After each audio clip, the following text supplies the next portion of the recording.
Disculpad que habíamos empezado media hora más tarde. Hoy cerramos el encuentro de Kafka Transatlántico con una conferencia diferente, especial, de nuestro amigo Jun Fujita. Empezamos la semana con unas jornadas japonesas y terminamos con una conferencia suya maravillosa que se llamaba porque, bueno, incluso los japoneses no hablan japonés, que todos nos dimos cuenta de que somos japoneses. No se explicó por qué todos somos japoneses y acabamos la semana con Jun, que nos va a hablar de su título es ¿Por qué un Kafka en 1975? Antes os comento un poco cómo va a ser la jornada.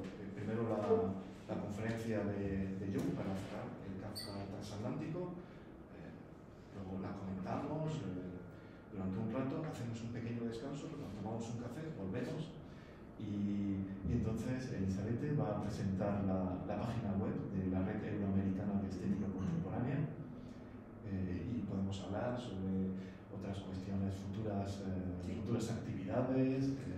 Os informaremos de la futura publicación de este Kafka transatlántico y de otras publicaciones que están en camino como un Pasolini transatlántico. Y ya cerraremos. Básicamente esto será el programa de la jornada. Pero bueno, antes, aunque la mayoría conocéis a Jun Fujita, os voy a hacer una breve presentación. Yo lo conocía, no lo conocía, bueno, en realidad lo había leído, aunque no conocía a Jun Fujita, ¿no? Porque había leído textos suyos sobre Deleuze, especialmente en Cahiers du Cinéma, un volumen que hay muy interesante sobre Deleuze. Y tienes una contribución junto a grandes especialistas en cine franceses, el único occidental, bueno, el único no francés en ese volumen sobre Deleuze y el cine era Jun Fujita. Y finalmente lo conocí en persona el año pasado y empecé a leer sus libros y la verdad es que me ha transformado mi forma de ver el cine. Sobre todo os recomiendo, por favor, que leáis enseguida, ya sé que algunos habéis leído el libro Cine Capital, pero si no lo habéis leído, bajároslo en internet de Tinta Limón, porque se puede bajar gratuitamente en la editorial Tinta Limón, Cine Capital, o cómo las imágenes devienen revolucionarias. El título en francés es diferente. Sí, es diferente. Es mejor la edición que española. Sí, ¿no? sí. Y además más larga. Sí. Pero también cómo las imágenes devienen revolucionarias. También ha publicado en Tinta Limón, voy a solamente citar los libros que están en castellano, porque los libros en japonés ha escrito muchos libros en japonés. ¿Cómo imponer? Es un título bien interesante. ¿Cómo imponer un límite? Entre signos de interrogación. ¿Cómo imponer un límite absoluto al capitalismo? Filosofía política de Deleuze y Guattari, porque Jung es uno de los máximos especialistas contemporáneos en la filosofía de Deleuze y Guattari. Es un especialista en filosofía francesa y también italiana. Ha traducido al japonés a muchos de estos filósofos. También es crítico, por supuesto, es crítico de cine, ha escrito muchos libros de cine, pero tiene más cosas, incluso. Yo siempre que presento a Jun lo digo, tiene hasta un libro de filosofía y cocina. Siempre le animo a que intente traducirlo al castellano, porque es una teoría revolucionaria sobre la cocina. Sobre la diferencia entre la empanada chilena y la empanada argentina. ¿Cuál es la mejor? Hay argentinos, hay chilenos, Falta la empanada gallega. Así. La gallega es la mejor. Bueno, hay muchas más empanadas regionales, así que no entraremos en eso. Bueno, y el último libro en castellano que quería pues, dar el título ha sido editado además por nuestros amigos del Instituto de Estética. Los responsables son Óscar y Elizabeth, el Instituto de Estética de la Pontificia Universidad Católica de Chile, que está publicando unos volúmenes maravillosos como no voy a decir el de la autora argentina porque soy incapaz, Oscar, de decir el apellido del libro. Antonio se va a burlar. Chawersburg, Silvia Chawersburg. Bueno, pues eso, Silvia tiene un magnífico libro en la Villacañas. José Luis Villacañas ha publicado también El sublime psíquico, José Luis, y también John Fujita, este libro, para acabar con la mirada. Para acabar con la mirada, más allá del escropocentrismo, para acabar con la mirada. Sus libros el de Crecida Capital es un poco más largo, pero suelen ser breves, pero muy intensos. Yo siempre lo digo en broma, ¿no? Claro que practica el ensayo haiku. Sí, no tan sí, breve, pero sí. suelen ser breves, pero muy intensos.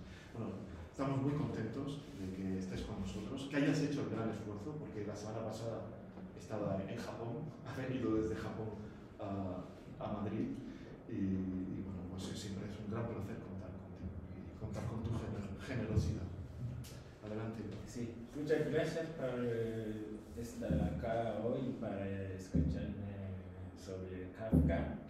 Y yo quiero hablar algo como necesidad coyuntural.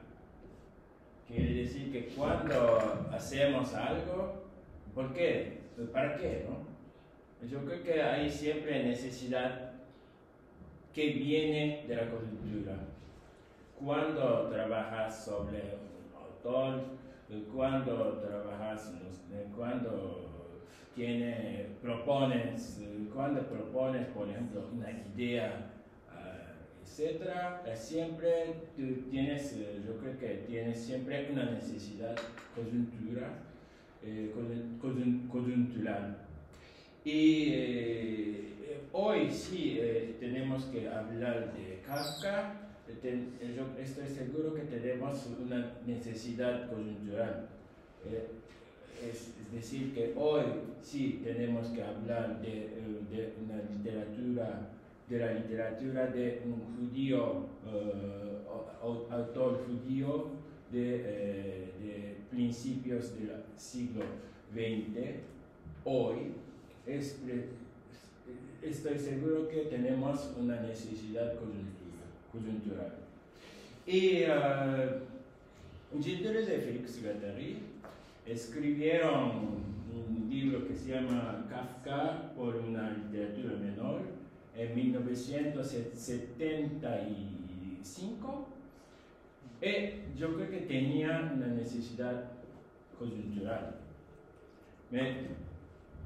¿Por qué necesidad coyuntural?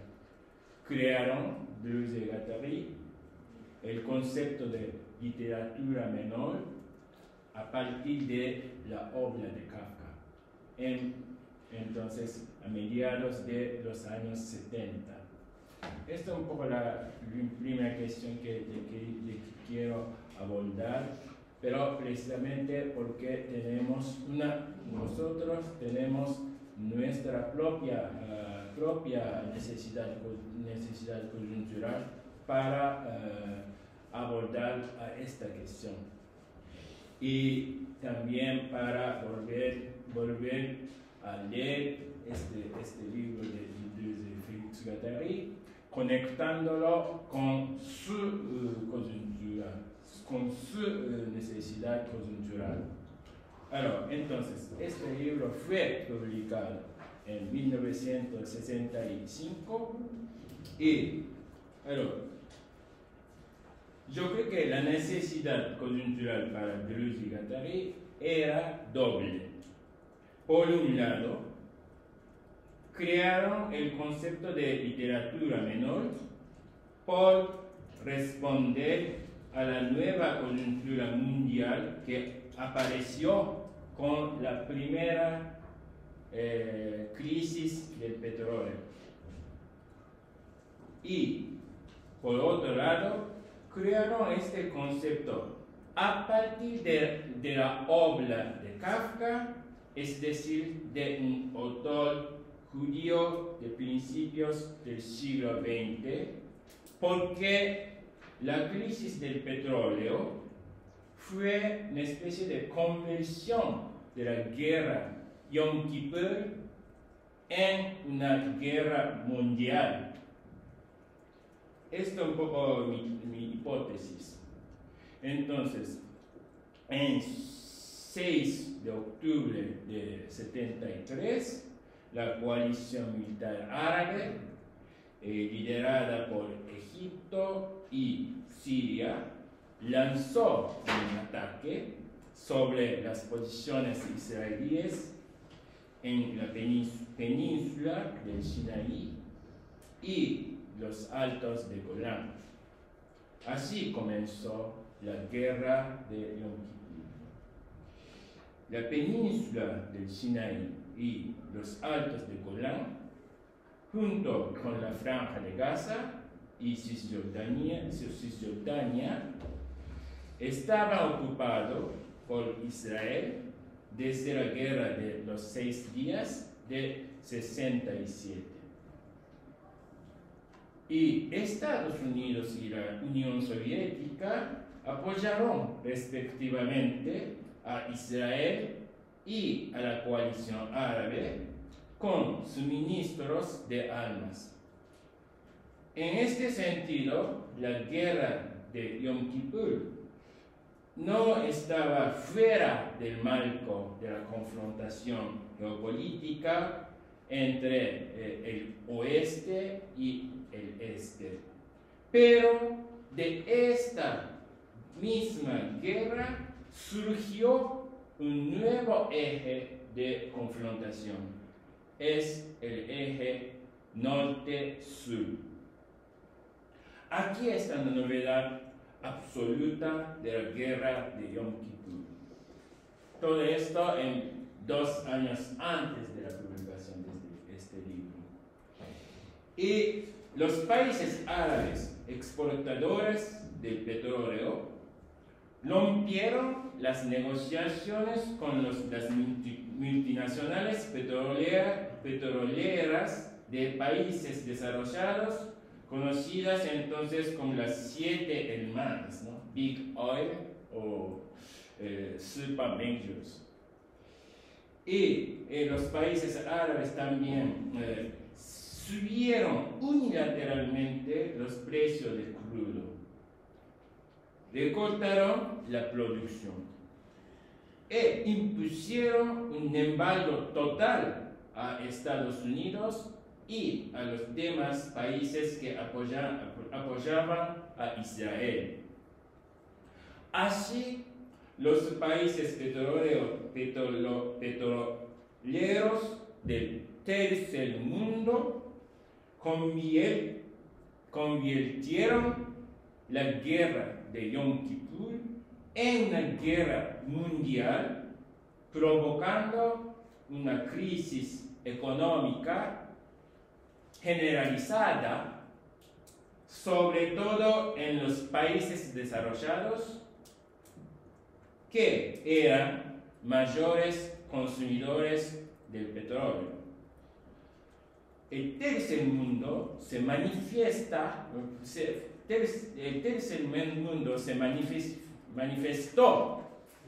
y se puso en confrontación con los países desarrollados. Y Israel asumió la primera línea de frente de los países desarrollados.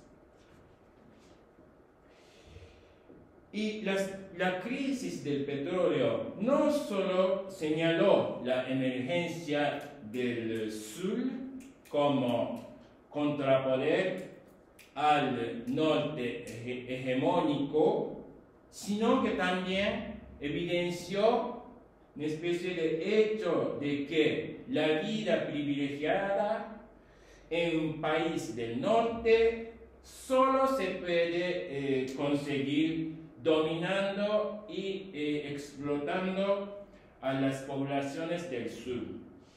Yo creo que es con la crisis del petróleo.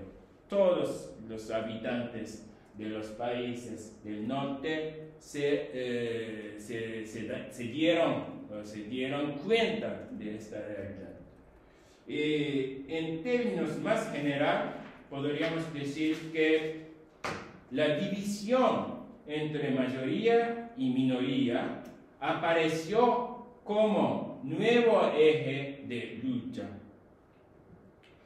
En adelante, la confrontación entre el oeste y este, así como la lucha de clases entre la burguesía y el proletariado, quedarían siempre más dependientes de la confrontación entre el norte y el sur y de la conflictividad entre la mayoría y las minorías. En esta nueva coyuntura, la que empujó a Deleuze y Guattari a crear el concepto de literatura menor a partir de la obra de Kafka a mediados de los años 70. La apuesta de Gilles Deleuze y Félix Guattari en su libro sobre Kafka era, yo creo que doble. Entonces, la primera apuesta fue la de poner en contraste dos invenciones lingüísticas paralelas de la época de transición del siglo XIX al siglo XX, a saber, la literatura menor kafkiana y el renacimiento del hebreo como lengua vernácula. Entonces, Kafka o el hebreo. Y la invención del hebreo moderno constituyó la condición lingüística para que los judíos sionistas formaran parte de la mayoría geopolítica. En cambio, la literatura menor de Kafka expresó la potencialidad que tenían los judíos europeos para desencadenar un gran movimiento capaz de borrar todas las líneas de demarcación entre la mayoría y las minorías. En 1922 fue reconocido el hebreo fue reconocido lengua oficial por el mandato británico de Palestina junto con el inglés y árabes. Kafka murió 2 años después. Y la segunda apuesta de Deleuze y Félix Guattari en su libro sobre Kafka fue la de inventar una filosofía política conforme a la nueva coyuntura. El primer libro de colaboración de Deleuze y Guattari es la segunda colaboración. Entonces, la primera colaboración se titula El Antiedipo, publicado en 1972, entonces 3 años antes de este libro. Había sido escrito, de hecho, en conformidad con la configuración política determinada por la Revolución Rusa de 1917. Y centrada, esta configuración centrada sobre la lucha de clases entre la burguesía y proletariado.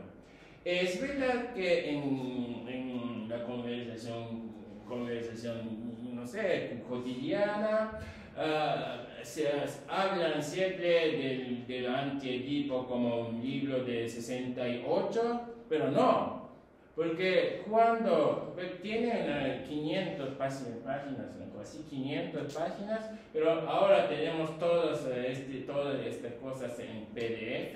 Entonces, si quieres tapar un poco mayo francés o mayo, etc., no es nada, nada.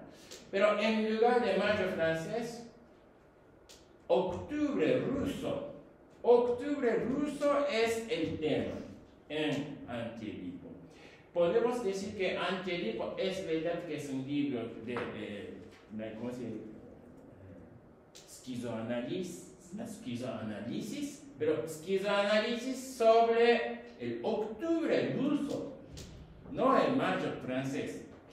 Entonces, pero un año después de la publicación del Antiedipo, irrumpió la crisis del petróleo con el desplazamiento decisivo del centro de conflictividad hacia las divisiones entre la mayoría y las minorías.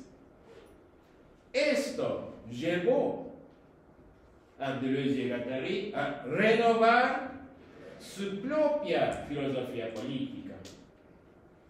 Y retrospectivamente podemos decir que el concepto de la literatura menor en este libro sobre Kafka anticipó el concepto más o menos conocido, el concepto de devenir minoritario, concepto central de 1000 mesetas, segunda colaboración de Deleuze y Félix Guattari, publicada en 1980. Un año después de la revolución iraní y de la segunda crisis del petróleo. Esas dos apuestas de la creación del concepto de la literatura menor a partir del trabajo de un autor judío se resumirían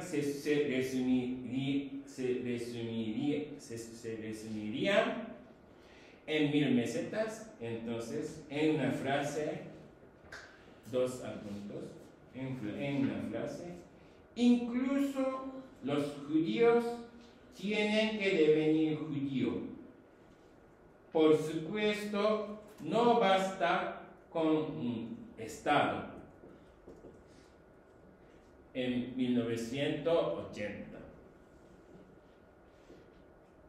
Y esta frase no pierde su importancia hasta hoy en día cuando Israel se define oficialmente como Estado-nación del pueblo judío con una nueva ley fundamental aprobada en la Knesset en 2018 y Israel está consumando su proyecto sionista de reconquista de Eretz Israel con el apoyo total de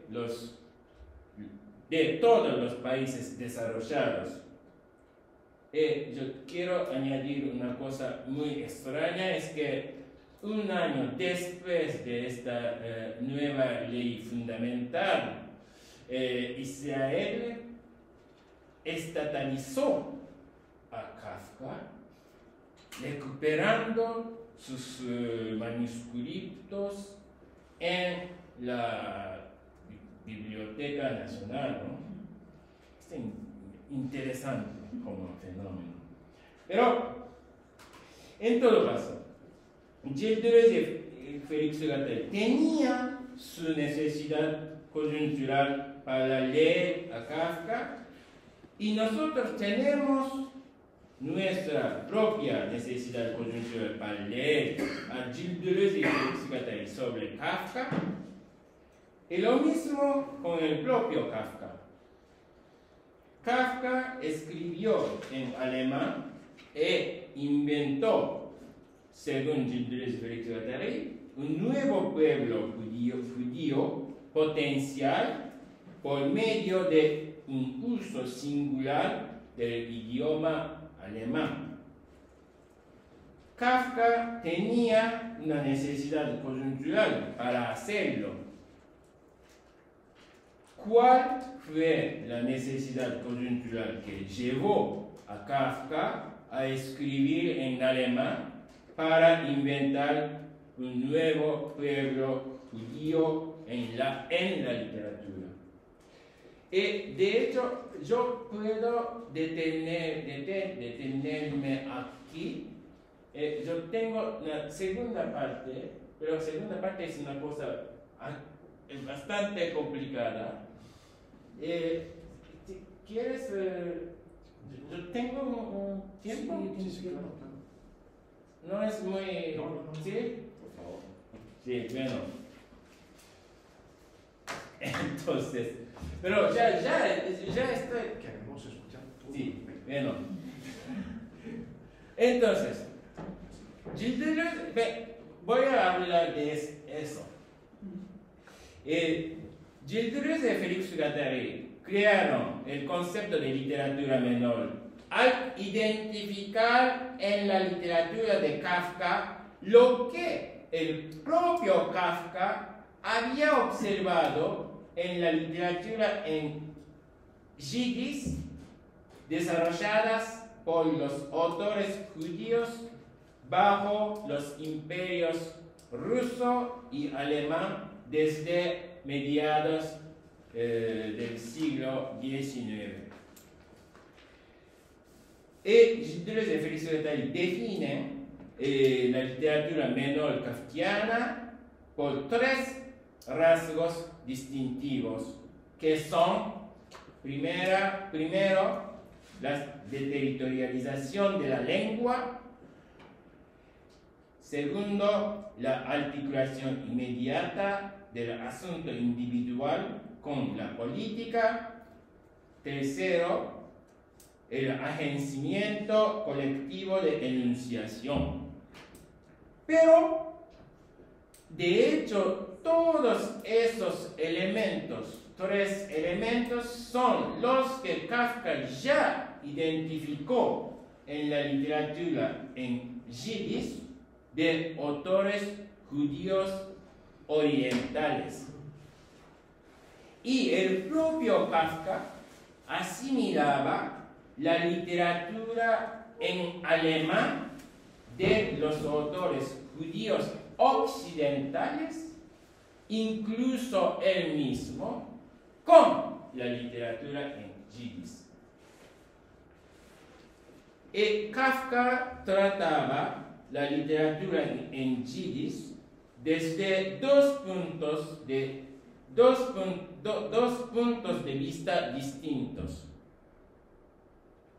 Primero, en su diario del 25 de diciembre de 1911, Kafka describió la literatura en yiddish junto con la literatura en checo de la misma época como kleine Literaturen, literaturas pequeñas.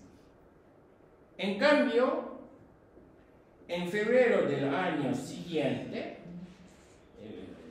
12, en la velada de poesía judía oriental organizada en Auditorio Público de Praga, Kafka presentó la literatura en yiddish, restituyendo el sentido genérico y neutro a la palabra alemana jargón, jerga, palabra usada entonces como término peyorativo para nombrar el idioma yiddish.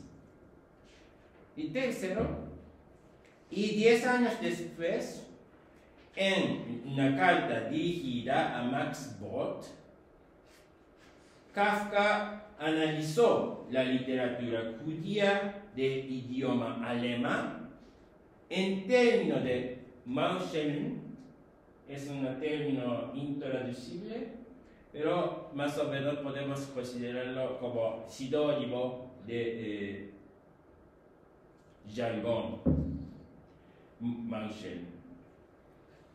Entonces, literaturas pequeñas, ¿qué son? Cuando Kafka dice que la literatura en checo de autores checos bajo el Imperio Habsburgo y la literatura en yiddish de autores judíos bajo los imperios ruso y alemán son pequeñas, lo dice en dos sentidos distintos. En primer lugar, en el sentido de la literatura sin grandes talentos, comparables a Goethe en la literatura alemana, por ejemplo. Según Kafka, esta pequeñez rebaja el umbral para la participación en la literatura y confiere a las literaturas en checo e en yiddish una vivacidad o amplitud mayores que las literaturas grandes como la alemana. La literatura pequeña constituye un gran bloque, de voces variopintas de múltiples autores mediocres. Y en tal bloque, cada voz se valora no por su calidad individual, sino por el hecho de que forma parte de un movimiento colectivo. Esto es lo que inspiró a Gilles Deleuze y Félix Guattari la idea de agenciamiento colectivo de enunciación. En segundo lugar, ¿qué son ¿qué es la pequeñez de una literatura? En segundo lugar, en el sentido de la literatura de una nación pequeña. No se trata del número de personas, sino del grado de consistencia de una nación. ¿Qué quiere decir la consistencia, no? Kafka califica de pequeña a una nación cuya conciencia nacional está a menudo inactiva y cada vez más fragmentada en el seno de las masas populares.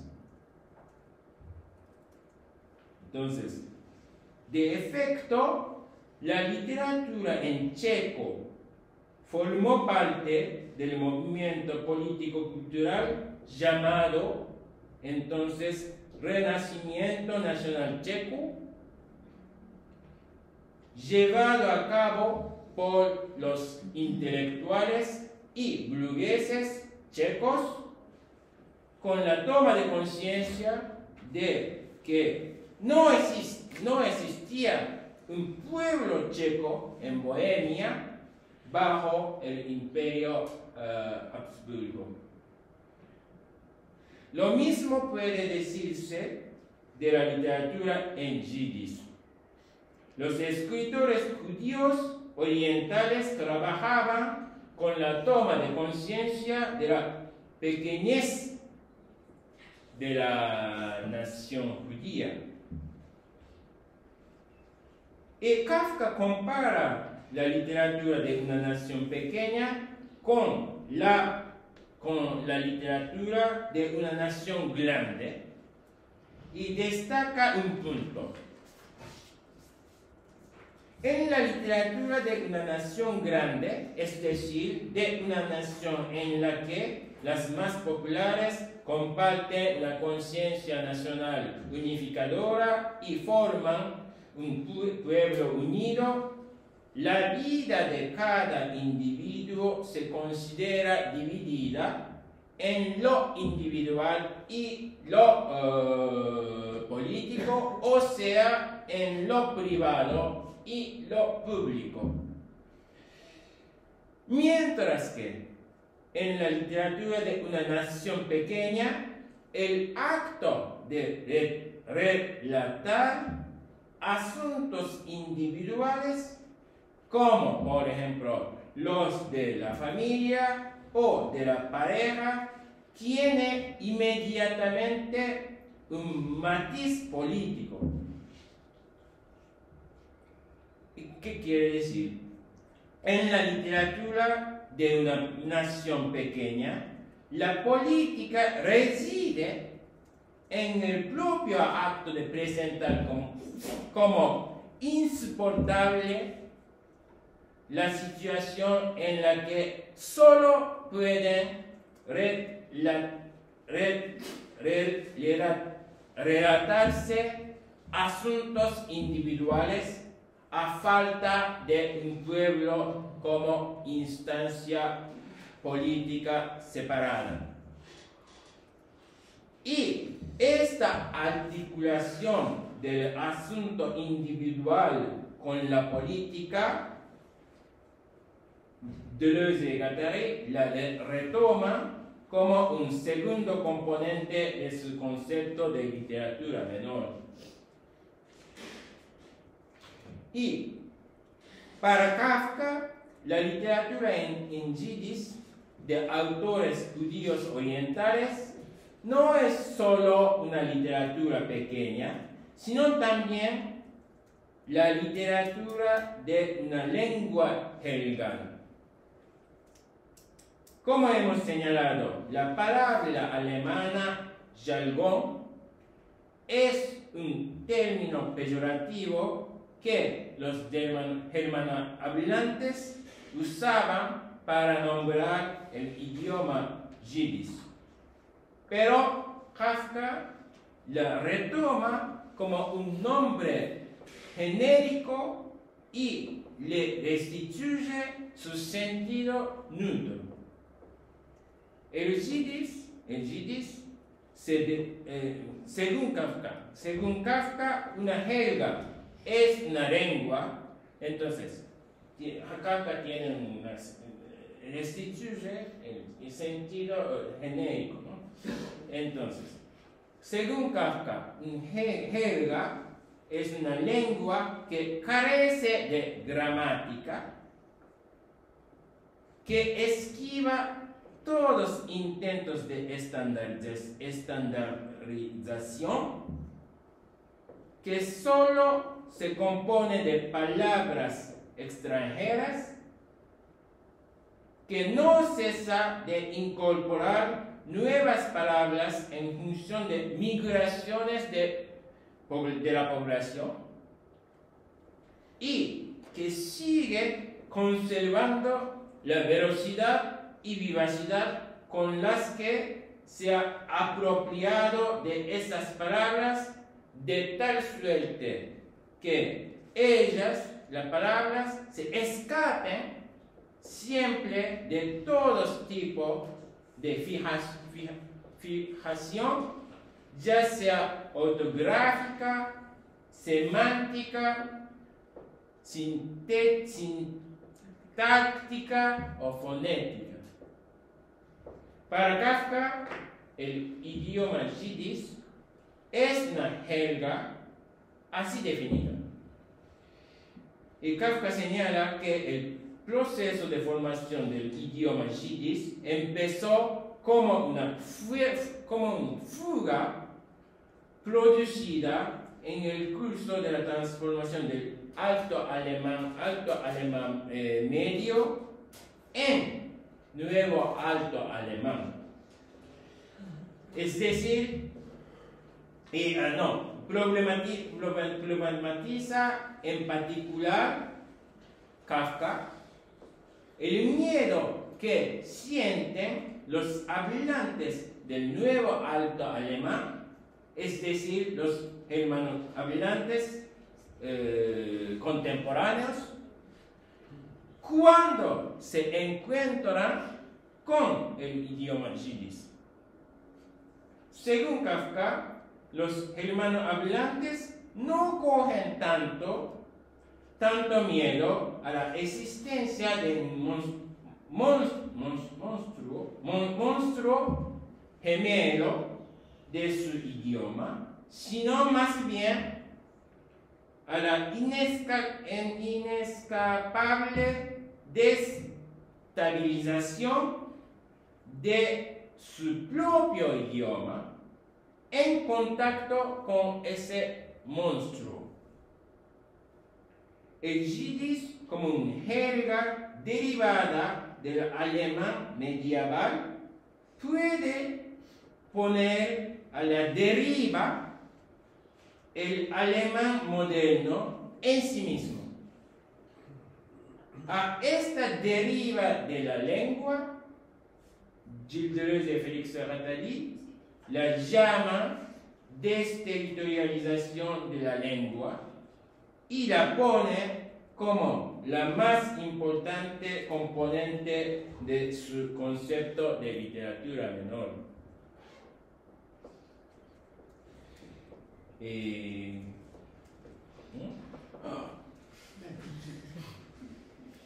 El propio Kafka,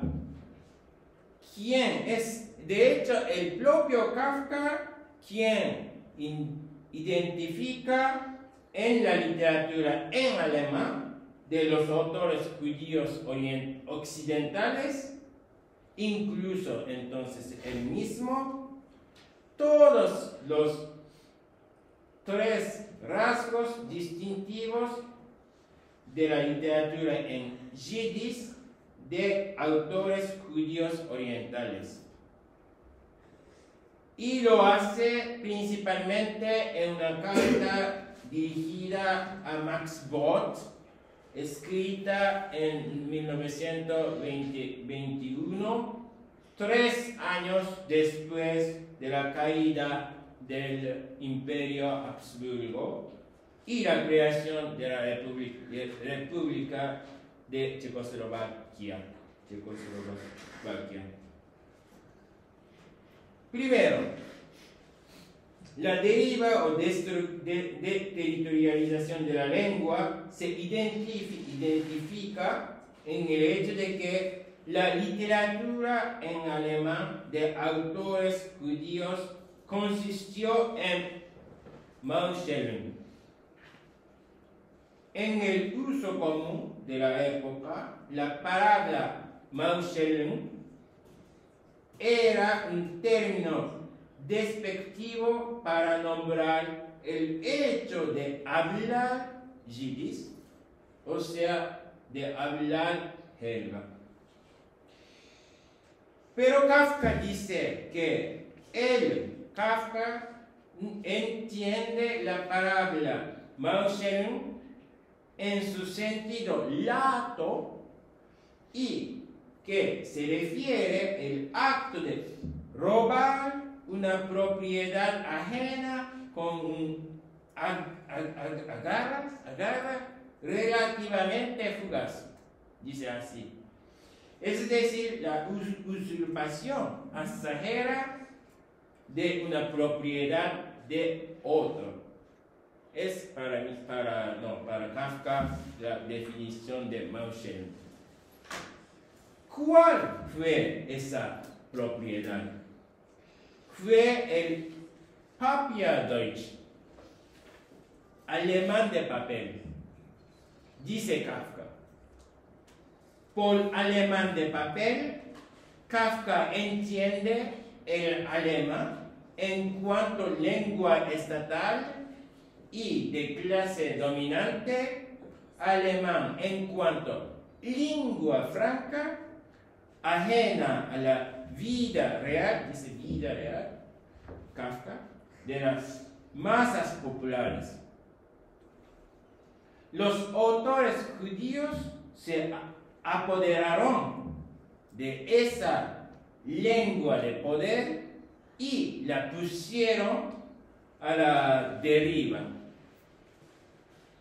En este sentido, Kafka dice que la literatura judeo-alemana fue una literatura gitana, cigoina literatura, que había robado al niño alemán de su cuna y lo había arreglado a prisa de una manera u otra.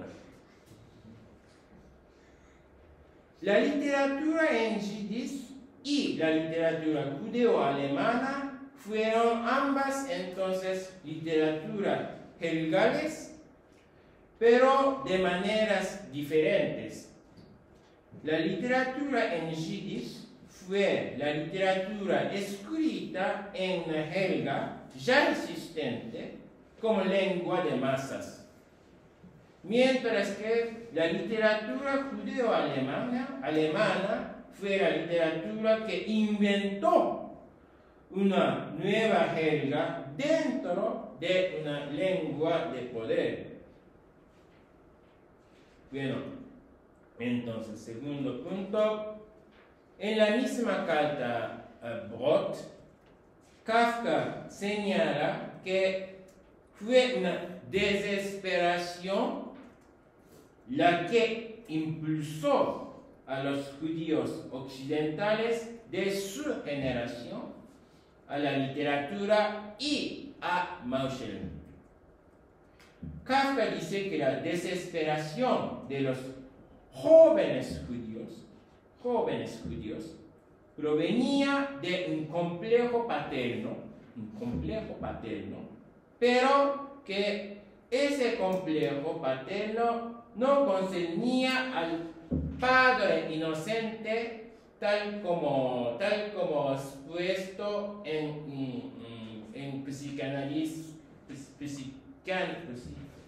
psicoanálisis freudiano, sino, dice, a la judeidad del padre, a saber, a la judeidad reducida a la mera práctica formal de unos rituales, ¿no? Con el rechazo al freudismo como esquema de interpretación, Kafka subraya el aspecto inmediatamente político del complejo paterno de los judíos, jóvenes judíos occidentales de su generación. Y Kafka continúa su retrospección analítica o autoanalítica diciendo que la desesperación fue la de situación en la que los jóvenes judíos querían alejarse de la judeidad del padre, pero no podían encontrar un nuevo suelo, dice nuevo suelo, es decir, una nueva judeidad en el mundo dado. Aquí volvemos al tema de la nación pequeña. Lo que Kafka llama desesperación es una especie de toma de conciencia de la falta de un pueblo judío. Y fue esa toma de conciencia la que empujó a los jóvenes judíos a escribir, es decir, a inventar una nueva judeidad potencial por medio de la literatura. Pero, ¿por qué? ¿Por qué escribir en alemán? O más precisamente, ¿por qué Mauschel? Kafka lo explica señalando que la imposibilidad de encontrar una nueva judeidad se componía de 4 subimposibilidades heterogéneas. Primera, imposibilidad de no escribir. Segunda, la imposibilidad de escribir en alemán. Tercera, la imposibilidad de escribir de cualquier otra manera que en alemán. Y cuarta, sí, la imposibilidad de escribir. Era imposible no escribir porque solo la literatura podía desencadenar el proceso de invención de una nueva realidad, dado que ese proceso no existía en un mundo exterior. Entonces, es por eso que es imposible no escribir. Pero escribir también era imposible porque la literatura no podía ser más que una solución provisional. Esas dos imposibilidades funcionaron juntas y expresaron la tensión que vivían los jóvenes judíos entre la literatura y el mundo exterior, o si quieres, las masas populares, de hecho. En cambio, fue la combinación de las otras dos imposibilidades la que empujó a jóvenes judíos a Mauscheln, es decir, a inventar una jerga dentro del alemán y poner esa jerga como el idioma de un nuevo pueblo judío por venir. Sí. Era imposible escribir en alemán porque el idioma alemán era la lengua de poder, o sea, la lengua mayor, en el sentido de lengua de mayoría, la lengua a la que los judíos occidentales se asimilaban cada vez más. Y esa asimilación era correlativa a la judeidad del padre. Según Kafka, esa imposibilidad de escribir en alemán no podía dirigir a los judíos, a los jóvenes judíos hacia otros idiomas disponibles, porque ellos chocaban al mismo tiempo con la imposibilidad misma de escribir en otro idioma que no fuera el alemán. Esta última imposibilidad abarcaba 3 idiomas para los judíos, especialmente de Praga. Uno, el checo, de hecho, dos, un poco el yiddish y hebreo. Checo, yiddish, hebreo, yo creo. La imposibilidad de escribir en checo, porque el idioma checo ya constituía el elemento central del proceso de formación de otro pueblo, a saber, el pueblo checo, que se concretaría,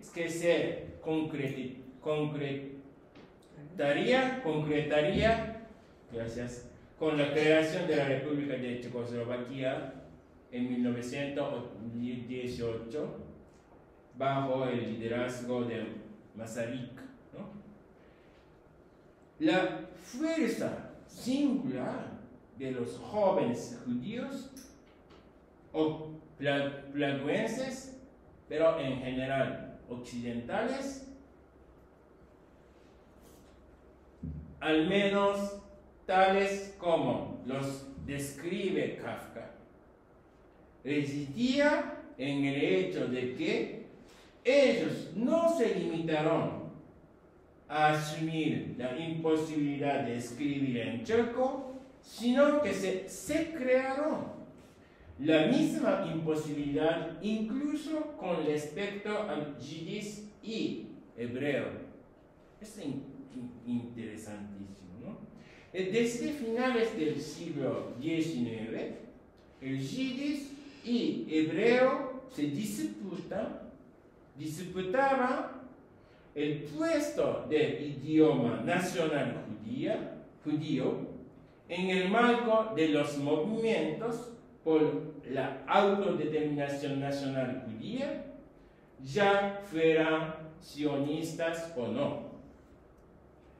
Los jóvenes judíos de que habla Kafka, al menos, los jóvenes judíos se crearon la imposibilidad de escribir en ambos idiomas y rechazaron, de hecho, el camino hacia cualquier forma de autodeterminación nacional.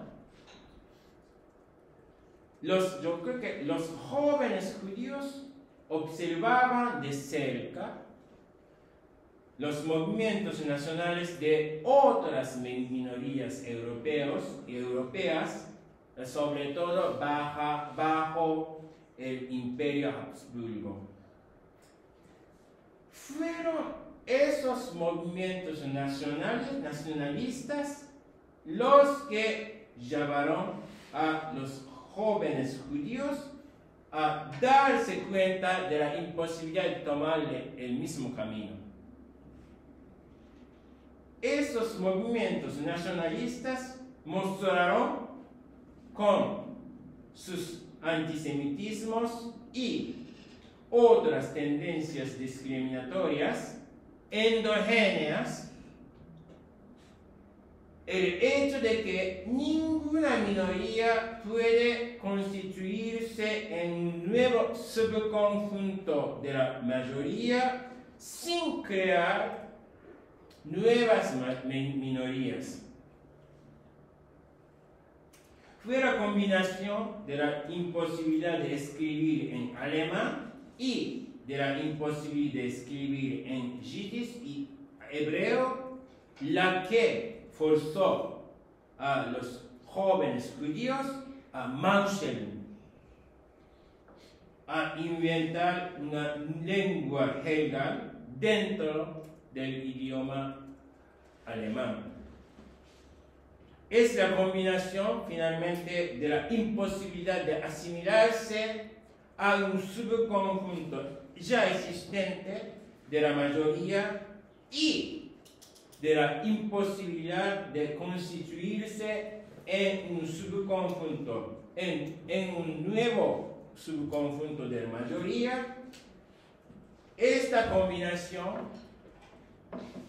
es la que forzó a jóvenes judíos a concebir una nueva judeidad como un devenir minoritario permanente en la literatura, en todo caso. Y la idea de agenciamiento colectivo de enunciación está bien presente en esa retrospección de Kafka sobre la literatura judeo-alemana bajo el Imperio Habsburgo. Kafka solo habla de los jóvenes judíos en bloque.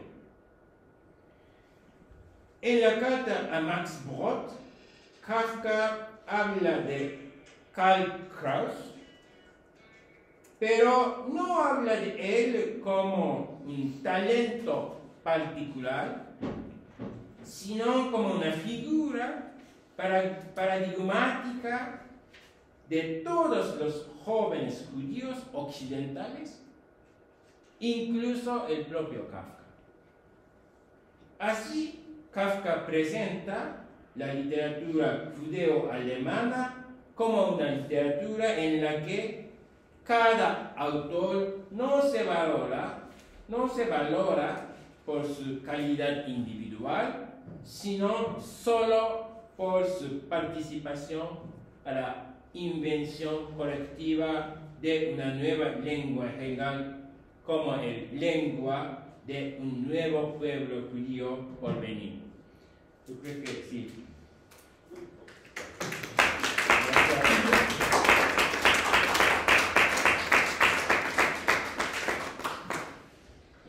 Bien, pues muchas gracias, Lugo, por esta fascinante conferencia y bueno, pues tenemos unos minutos antes de este descanso para hacer comentarios, preguntas a Jung, aclaraciones. ¿Os animáis? Adelante. Quiero entender agenciamiento colectivo de enunciación. ¿Qué quiere decir? ¿Compartir una lengua? Quiere decir que de hecho cada autor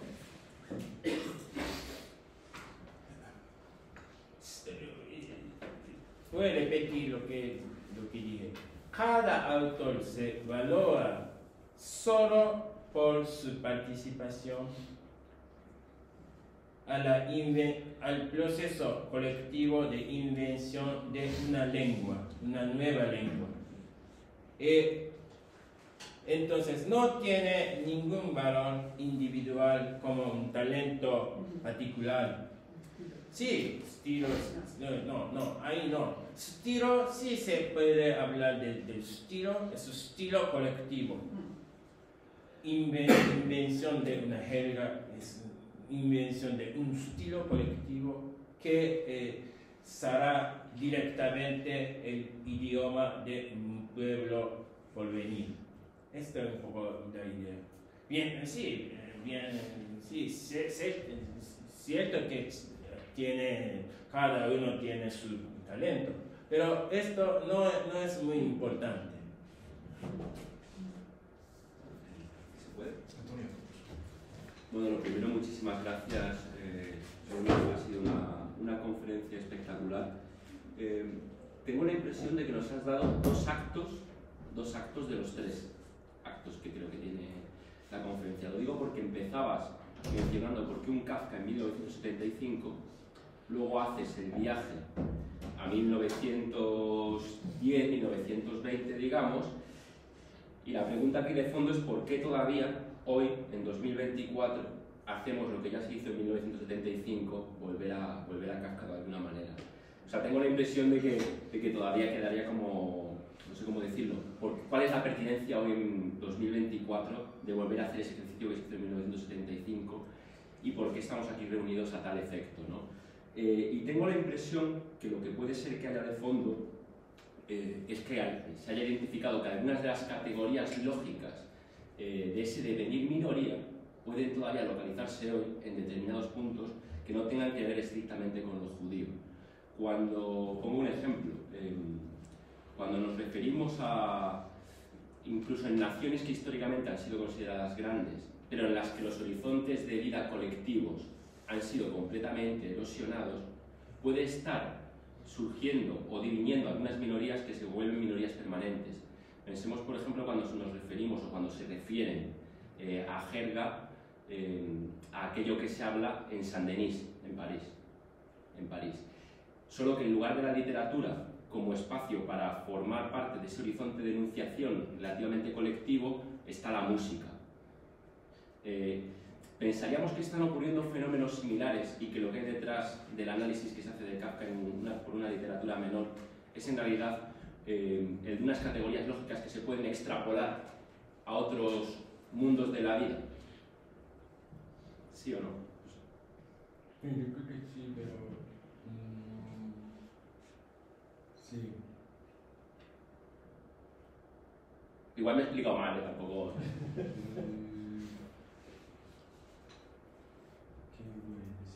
Sí, pero en todo caso, yo no puedo añadir comentarios, pero es verdad que como dije al comienzo,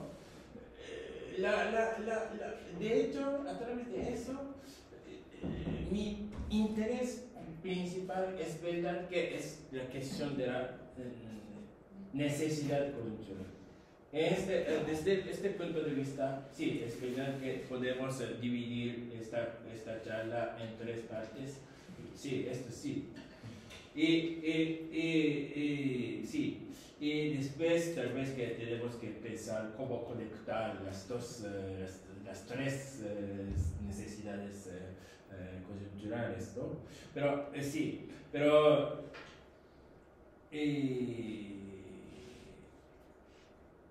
sí, no voy a reflexionar. Yo quería comentar, a ver, No, por favor.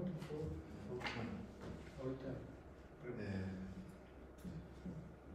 no sé si conoces a un jurista, Jung, que se llama Georg Jelinek, Imperio Austrohúngaro. Georg Jelinek es uno de los grandes juristas del Imperio Austrohúngaro.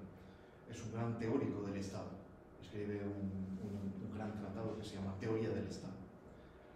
Pero después escribe un librito muy pequeñito, como los tuyos, que se llama Fragmentos de Estado. Fragmentos de Estado. Esto, lo primero que te voy a decir tiene que ver con la coyuntura. Fragmentos de Estado. Porque el Imperio Austrohúngaro está lleno de fragmentos de Estado. Antes de componerse, de ser una república checa, un nuevo Estado, Chequia era un fragmento de Estado. Fragmento de Estado puede faltarle varias cosas, puede faltarle un territorio, puede faltarle una administración, puede faltarle una lengua, puede faltarle muchas cosas. Fragmentos de Estado. 1975. Muere Franco y se inicia eso que llaman el proceso de transición en España y se traduce al español fragmentos de Estado. Y durante el proceso constituyente se vuelve a leer a los federalistas, a Pi Margall, recuerdo Soletura, estos nombres también seguro que sí, los recuerda. Soletura vuelve a reeditar Las nacionalidades de Pi Margall y Herrero de Miñón, que forma parte de la derecha española, traduce, o creo que no lo traduce, hace la introducción para la editorial Finitas de Fragmentos de Estado. Utilizaba Imperio Austrohúngaro, una cosa bien antigua, para pensar, o sea, se vuelven a editar obras del siglo XIX, a reeditar una obra del jurista de principios del siglo XX, Georg Jelinek, para pensar esta nueva constitución, esta nueva creación del Estado español, que es a partir de 1975. Bueno, fragmentos de Estado. Yo tengo claro, ¿no? O sea, obviamente tu reflexión es sobre lo que está sucediendo actualmente en Israel. O sea, todo lo que estás comentando es actualmente en Israel y es contraponiendo frente al Israel actual, obsesionado por el territorio y por tener cada vez más territorio, por completar el territorio, como esto suena fatal, ¿no? Pero durante un tiempo también las reivindicaciones de la Alemania, primero de Prusia y luego ya incluso hasta el Tercer Reich, esto del redondeamiento, ¿no? de la nación alemana es un espejo muy inquietante esta idea, ¿no? de esta obsesión, ¿no? por redondear el territorio de esta joven nación que es la nación alemana, y hoy esta joven nación que es Israel, ¿no? Completa el territorio. Porque toda tu exposición ha girado en torno, creo que la palabra fundamental es desterritorialización. Y tú estás hablando de lenguas sin territorio. Lenguas que son sin territorio, y lenguas sin territorio son también lenguas sin gramática. Por eso, en broma, que yo en realidad quería empezar con esta broma, ¿no? En realidad, el yiddish, Kafka, es también japonés. Kafka es japonés, el japonés del que nos habló el martes, que es un japonés sin gramática, que es un japonés sin un estado que imponga límites, y en realidad esto es la literatura, esto es la poesía, no digamos la poesía. La poesía acaba con todos esos límites ortográficos, gramaticales, sintácticos, etc. Entonces, Así es como yo lo he interpretado. Y me ha encantado en algún momento, porque este año con un alumno hicimos un trabajo sobre estética gitana, esta idea de literatura gitana, que es, o sea, la idea es muy potente, la idea de una estética gitana, que si hay una estética desterritorializada es la estética gitana. ¿No? Es lo que me ha sugerido tu fascinante conferencia. Alberto. Pero puedo contestar, ¿no? Yo vas a reaccionar, ¿no? Sí, yo creo que esta idea de fragmentos de Estado es muy interesante y yo creo que este es el problema central de todos estos tres periodos, ¿no? Sobre todo cuando tú dijiste que ya no solo en la época de transición del siglo XIX al siglo XX, pero también cuando miramos a España, en 75 también es un fragmento de España, ¿no? En todo caso, en este sentido, me pregunto si podemos hablar de fragmentos de Estado ahora mismo, hoy, si se puede, en qué sentido.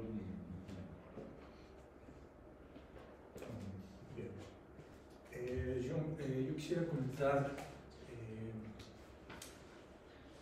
es un comentario, pero también es al mismo tiempo una pregunta para poder dialogar. Ahora, apenas en diciembre pasado, después del encuentro que tuvimos en México, tuvimos un encuentro con las comunidades zapatistas de Chiapas. Y uno de los problemas que tienen ahora las comunidades zapatistas es justamente el cambio generacional que están teniendo estas comunidades en la resistencia de la lucha zapatista. Pero señalaba que uno de los principales problemas es que el movimiento zapatista nace, o la fuerza, la potencia que tiene el movimiento zapatista en 1994 en México es justamente la posibilidad de generar una narrativa de la potencia de la palabra que tuvo el movimiento zapatista. Más allá de las armas, más allá del movimiento, fue la voz de los indígenas, la recuperación de su literatura, en fin, un poco lo que estás planteando, ¿no? El no reconocerse ante una lengua que no les permite, digamos, entrar en un proceso de colectividad o de agenciamiento con la mayoría, sino que más bien nacen como algo que se separa. En tu exposición has hablado de la aparición de una filosofía política. Yo te preguntaría si no encontramos también en Kafka y en esta exposición que acabas de dar el nacimiento de una episteme política, que me parece que después va a tener muchas replicaciones en el mundo y que le da sentido al principio de resistencia contemporánea, moderna. Es decir, hay una ontogénesis de la resistencia política, pero a mí me parece que más allá, porque en estas charlas que tuvimos con el zapatismo ahora, nosotros estamos tratando de construir un libro actualmente sobre la episteme zapatista, porque se ha hablado mucho ya sobre las cuestiones políticas, tal, o sea, eso me parece que hay incluso un desgaste, pero no sobre la episteme política, que es algo importante. Yo creo que ahí en lo que acabas de exponer hay una génesis importante en Kafka de esta episteme. Eso es para charlar, no tengo una. Sí, ¿qué quieres decir? Sí, no, a ver, creo que en 1000 mesetas sí había dos devenires menores que se identificaban, a propósito de lo que ha comentado también Antonio, asociaba el devenir menor en los palestinos y en los vascos. Obviamente, como vasca no podía obviar, perdón. Ahora, y yo creo que también se relaciona un poco con lo que está comentando Alberto de estos ecos menores que de repente empiezan a abundar.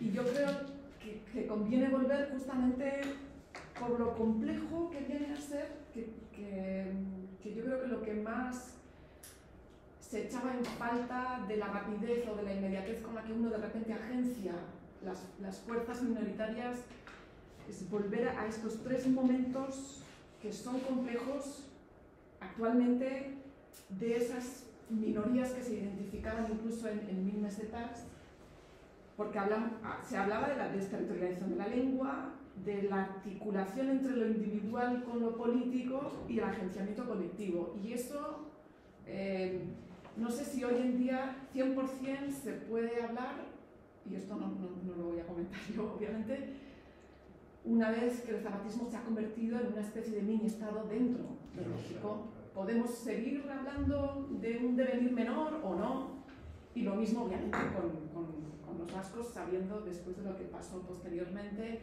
y cuando es tan insistente la necesidad de hacer una gramática, sí o sí, y de normalizar procesos que en su día pudieran tener ciertas fuerzas menores, ¿no? Entonces, en ese sentido, me parecía muy importante volver a estas precisiones, ¿no? De por qué no el checo, el yiddish, por qué esta variante del alemán, que quizás en la Alemania de hoy habría que identificarlo no tanto con los judíos, sino con, de repente, con las comunidades turcas, ¿no? En Alemania, ¿no? O, ¿no? Hoy en día, ¿qué roces tenemos en la España actual con el habla más árabe que con Cataluña, con el País Vasco, ¿no? O qué es lo que le ocurre a la literatura vasca o catalana con el choque, con una migración que ya se oye y empieza a formarse con una necesidad de tomarse territorios sin estar totalmente normalizados, ¿no? Entonces me pareció como muy, muy importante volver a esa genealogía tan minuciosa que realizabas, porque hay algo en ese detalle que muchas veces en la inmediatez de hacernos todos minoritarios pues es más compleja, ¿no? Es un comentario también, digamos. Sí, yo creo que sí, zapatismo. Sí, Sí.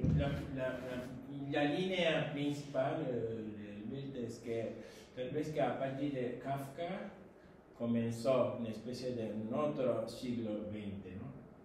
Sí, un otro siglo XX que va hasta, no solo hasta zapatismo, pero también tal vez que un poco más allá. Y pero sí, a propósito del zapatismo, no tengo una gran idea, ¿no? Pero, por ejemplo, sí, es verdad que el zapatismo tiene siempre la bandera mexicana, ¿no? Siempre bandera mexicana y zapatismo. Esta es una idea interesante, yo creo. No es solo una independencia de una minoría, no. Hay una cosa un poco así complicada. Esto que va a remitir más tal vez que esta estrategia. Pero el zapatismo también me interesa siempre, como digamos, hay una especie de aspecto muy artificial. Quiero decir que sí, zapatismo siempre. ¿Quiénes son zapatistas? ¿Quiénes son zapatistas? Zapatistas son siempre con sus pasamontañas y con sus textos escritos. Entonces, ¿sabes qué? Por ejemplo, cuando vas a un territorio zapatista, no puedes fotografar todos los chicos sin pasamontaña, no puedes hacer ninguna entrevista con zapatista sin su preparación en texto. Quiere decir que el zapatismo existe solo con la pasamontaña y el texto. Este es muy interesante para mí. Quiere decir que podemos decir que sí, sabes que ya hace 30 años, entonces no hay mucha gente que se interesa por hacer eso, pero hay muchísimas tentativas de hacer documentales sobre los zapatismos, pero todos los documentales son un poco, ¿cómo se dice? No va muy bien, porque ¿qué es los documentales en general? ¿No? En la idea común de un documental. Documental es el rostro crudo, voz, ¿no? Pero es precisamente cuando este tipo de documental no funciona con los zapatismos, porque los zapatistas no existen en este nivel. Pero esta idea de este aspecto artificial, a través de esta artificialidad podemos ver un poco aspecto muy, proceso de invención en sí mismo. Proceso de invención en sí misma. En sí mismo se aparece a través de esta artificialidad.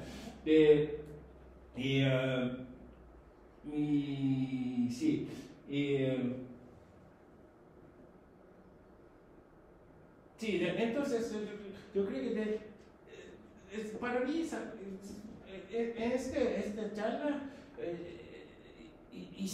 yo creo que una distinción bastante clara entre la literatura y el mundo exterior. Pero cuando miramos al caso del zapatismo, como zapatismo es un movimiento, completamente movimiento de la vida cotidiana, el movimiento de las masas populares, no es un movimiento en literatura, ¿no? Pero al mismo momento hay una confusión total entre la literatura y la vida cotidiana. Es yo creo que especialidad del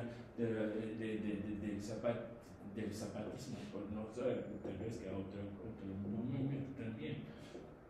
Sí, desde este punto de vista yo creo que es... Gracias. Siempre me fascinó mucho, no sé nada prácticamente del zapatismo, pero me fascinó mucho que el subcomandante Marcos fuera un especialista en Altusius. Exacto, que es un federalista premoderno, y que es también un pensador del fragmento, de esto que antes estábamos hablando. Pero esto que dice Jung, ¿no? Siempre aparece la bandera mexicana, es un movimiento que no tiene que suponer, no es un movimiento de independencia del Estado mexicano para crear y Altusius obviamente que es premoderno, que no tiene nada que ver con el federalismo moderno y con el federalismo del Estado mexicano. Obviamente está pensando en comunidades que no se parecen nada al federalismo dual que es el que se impone, ¿no? Está el conjunto y las partes, conjunto y partes. Es un federalismo complejísimo en el que existen partes muy diversas, elementos muy heterogéneos. Es una oposición. Pues, o sea, mientras que el federalismo tiende a la homogeneidad, Altusius, me interesé mucho sobre este Altusius en el pasado, y era un pensador muy premoderno porque la modernidad tiende a homogeneizar las categorías y bueno, pues eso me fascinó mucho, ¿no? de que cómo estaba fascinado, pues me dijeron que era un gran especialista en Altusius, que era precisamente un pensador que yo lo echo de menos mucho. Tengo un amigo ya mayor que se llama Josep Peduso, que es un gran defensor del federalismo, muy crítico con la filosofía política moderna y defensor de este hombre, de Altusius, porque él precisamente reivindica una mayor complejidad de nuestro mundo y la convivencia de lenguas muy diversas. Es verdad que esto hace muy difícil de hablar de estados, de mini-estados y de un mundo, porque son fragmentos, porque hay comunidades que están bastante completas, otras menos completas, son fragmentos y cada fragmento es diverso. no son fragmentos que son todos iguales, como después de la Revolución Francesa querían los jacobinos, que todas las provincias francesas tuvieran el mismo número de kilómetros cuadrados o el mismo número de habitantes. No, no. Son fragmentos como de estas piezas de puzzle que cada una son distintas. Sí. No sé si Altusio sigue por ahí presente o Sí, ya eso desapareció. No, sigue presente. Yo creo que el propio concepto de multiplicidad que está justo en Deleuze y Guattari, o sea, a mí me parece que si bien no está aplicado, por ejemplo, al zapatismo, la multiplicidad es muy vital para ellos, y curiosamente la mayor parte de los que acompañaron el movimiento zapatista y lo siguen acompañando son más artistas y literatos, o sea, menos clase política, es más literatura, es más arte, es más, y en la génesis que está ahora abordando aquí Jung, es muy peculiar que sea la literatura la que propone una nueva episteme política. Eso me parece muy importante, porque después eso va a saltar a América Latina, en los años 60 va a saltar a América Latina, y América Latina entra en su discusión política a través de la estética, o sea, a través de una movilización estética entre América Latina, a abrir un debate político, ¿no? Porque pareciera que la represión en América Latina no permite otra posibilidad directa, sino simbólica. Es lo simbólico lo que va a tener un impacto político ahí, ¿no? Y lo estético tiene justo esto, es diverso, es plural, es lo que Octavio Paz va a reconocer, por ejemplo, en América Latina, cuando escribe toda su filosofía sobre lo plural, que está basada particularmente en la poesía, ¿no? Me parece que bueno, eso es, yo veo en Jung esto que plantea, muy importante para poder comprender esta sismicidad, ¿no? Parecido como Diego le dijo ayer, esta sismicidad de una forma de ver la política. Esperamos el libro, Bueno, para el siguiente reto. sí. Nos dio mucha envidia, todos queríamos ir al siguiente congreso. Empezaba 3 días después de que ustedes... Pues Antonio quería también. Antonio, sí, Muchas con gracias Antonio terminamos. por la conferencia, que me ha parecido magnífica y muy instructiva. Me ha interesado sobre el concepto de desterritorialización, que también lo emplea, me llamó la atención, o me llama la atención también cuando lo emplea Deleuze y Guattari, para referirse a la propia lengua griega de la filosofía, que es filosofía, y van a decir que la filosofía la desterritorializa, ¿no? De otra manera. Pero me interesaba sobre todo que pensaba sobre la vinculación entre ese concepto, y ya que lo has puesto en una coyuntura geopolítica, ¿no? También en el caso de la publicación de ese libro sobre literatura menor en Kafka, y un concepto que podría ser de una nueva forma de pensar la literatura mundial, por así decirlo, ¿no? Entendido como desfronterización, por así decirlo. Estaba pensando evidentemente, como todos, en Joseph Roth y el Imperio Austrohúngaro y su necesidad casi de mantener su nostalgia porque no se mantuviera, ¿no? esa permeabilidad y esa porosidad de fronteras y de lenguas. Pensaba también en la cuestión en otras coyunturas en las que se ha puesto en cuestión el territorio buscando un lugar, buscando otros lugares de la literatura transterritoriales. Hace tiempo me he dedicado a eso de los topos, de los topics, todo eso, ¿no? Y pensaba, por ejemplo, ¿no? en la herencia que podría tener en ese sentido alguien, también judío, si no me equivoco, de otra formación muy distinta, romanística, como Auerbach, ¿no? Cuando Auerbach, que se carteaba también con Benjamin, desde Turquía escribe esto de Mimesis. Él evidentemente no hace un catálogo, digamos, no hace un canon de autores menores, pero sí que hace una especie de canon de fragmentos menores, ¿no? Hay toda una fragmentación que compone Mimesis desde esa comparación entre la Odisea, ¿no? y la Biblia hasta Virginia Woolf, ¿no? Y es interesante, ¿no? ese esfuerzo por reinstaurar un lugar de la literatura, no confinado a territorios determinados, no confinado también a grandes esquemas. También era en ese momento, claro, una visión antinacionalista en el sentido del nacionalismo fascista, ¿no? Y luego, muy interesante, cómo lo retoma, por ejemplo, alguien tan central como Edward Said. Creo que él es el traductor o responsable de la traducción al inglés de Mimesis, y cómo, claro, él también mirando evidentemente hacia las literaturas excluidas, ¿no?, de esa literatura mundial, y cómo Said, que a mí a veces siempre me ha llamado mucho la atención, con una perspectiva a veces un poco casi europea en algún sentido, ¿no?, y sin embargo reclamar una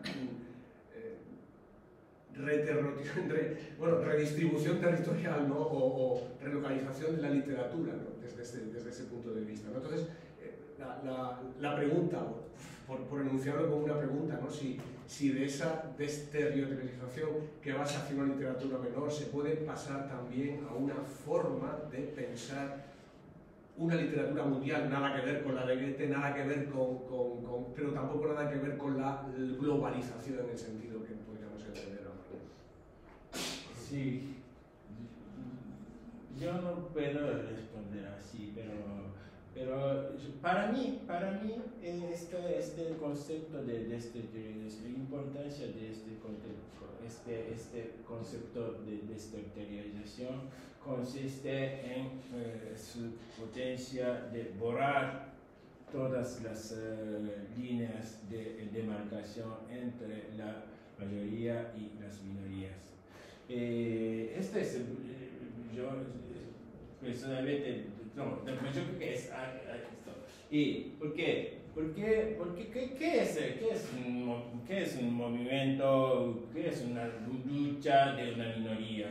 Sí, la lucha de una minoría se empieza siempre con la tentativa de constituirse en un nuevo subconjunto del conjunto mayoritario.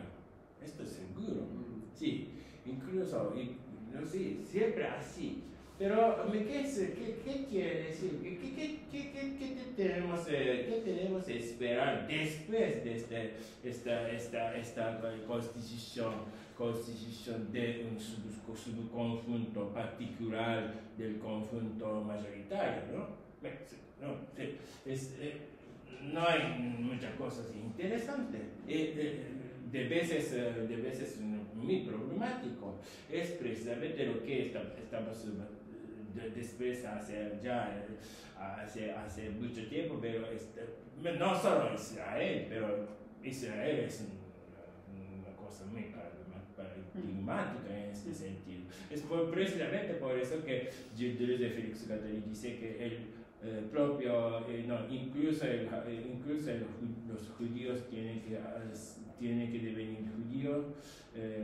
Por supuesto, no basta con un Estado, pero con un minúsculo, pero con un Estado, ¿no? Es decir, que sí, tal vez que toda lucha, no solo un pueblo, pero incluso, por ejemplo, el LGTB, etcétera, toda la lucha de una minoría empieza así. Pero finalmente, cuando tú